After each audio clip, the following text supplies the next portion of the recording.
होती है या फिर होना चाहती है, पर सबके हिस्से में कोई राम नहीं होता। शायद इसलिए क्योंकि राम होना आसान नहीं, खासकर हमारी सामाजिक संरचना में।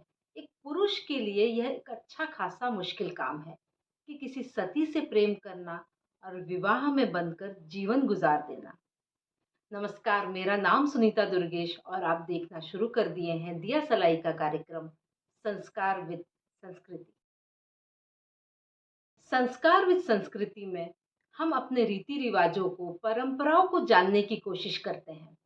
हमारे पूर्वजों ने जिन धरोहरों को, जिन विरासतों को बड़े मन से सींचा, सवारा, उनका हम सब अनुसरण करें और नई पीढ़ी को उसके बारे में जानकारी दें। मेरा मानना है कि पूर्वज हमेशा साझे होते हैं। साझे पूर्वज साझे विरासत को समृद्ध करते हैं। आज हम सुहागन पर्व के बारे में बात करेंगे। एक ऐसा पर्व जो हर ब्याहता स्त्री के हृदय के बहुत निकट है, जो हर सुहागन अपने मन में संजो कर रखती है। आज बात करेंगे करवा चौथ की। एक बड़ी पुरानी भोजपुरी में कहावत है कि करवा करवाली जे के बरहे दिन, दीपावली जे के 11 दिन, जेठवान जे के चौथे दिन, कतकी कतकी सब पर्वन को लेके खसकी। वर्ष के उतरते भाग में तीज त्योहारों की शुरुआत माता दुर्गा के नवरात्रि से शुरू हो जाती है। क्वार मास, जहां आकाश बेदाग रहता है, इतना साफ और निर्मल कि शुक्र तारा भी बड़ा साफ दिखाई देता है।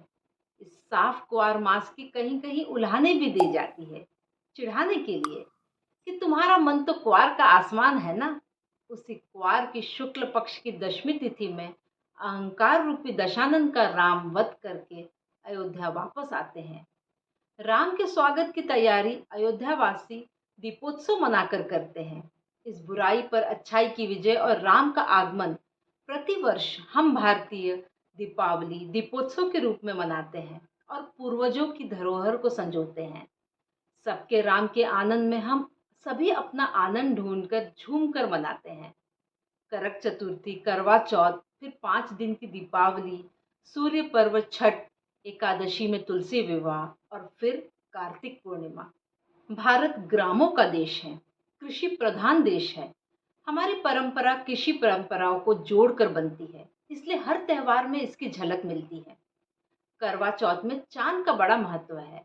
हमारे यहाँ तो यह भी कहा जाता है कि चंद्रमा मनो से जाता, अर्थात चंद्रमा तो निर्मल मन से उपजता है। प्रेम, चंद्रमा और पति के मर्म को समझकर ही हम करवा चौथ के प्रेम को समझ सकते हैं।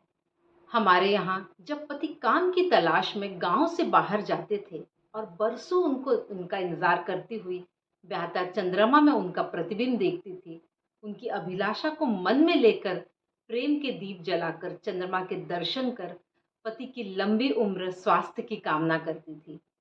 16 श्रृंगार कर पत्नी अपने सुहागन बने रहने की कामना करते हुए चंद्र दर्शन के साथ व्रत का पारायण करती थी। करवा चौथ में महिलाएं बिना कुछ खाए पिए पूरे दिन ईश्वर से अपने सौभाग्य की लंबी उम्र के लिए प्रार्थना कर पूरे हर्ष उल्लास के साथ नाना प्रकार के व्यंजन बनाकर चंद्र दर्शन कर व्रत का पारायण करती हैं। करवा चौथ में करवा का बड़ा महत्व है। करवा यानी कि कलश, जो कई जगह धातु का भी होता है और कई जगह मिट्टी का। हमारे यहाँ मिट्टी के कलश की बड़ी महत्वता है। एक ऐसा कलश जिसमें नली लगी होती है। इस करवे से ही पूजा की जाती है।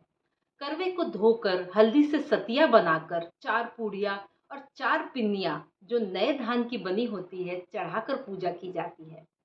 करवा की टोटी में कांस की सीके लगाई जाती है, जो एक संकेत है कि वर्षा ऋतु अब विदा ले रही है और शरद दस्तक दे रहा है।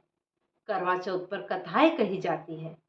करवा चौथ इन कथाओं के माध्यम से हमें विवेकवान होने की, असत्य और छल पर बिना परखे विश्वास न करने की और धीरज रखने की सीख देता है।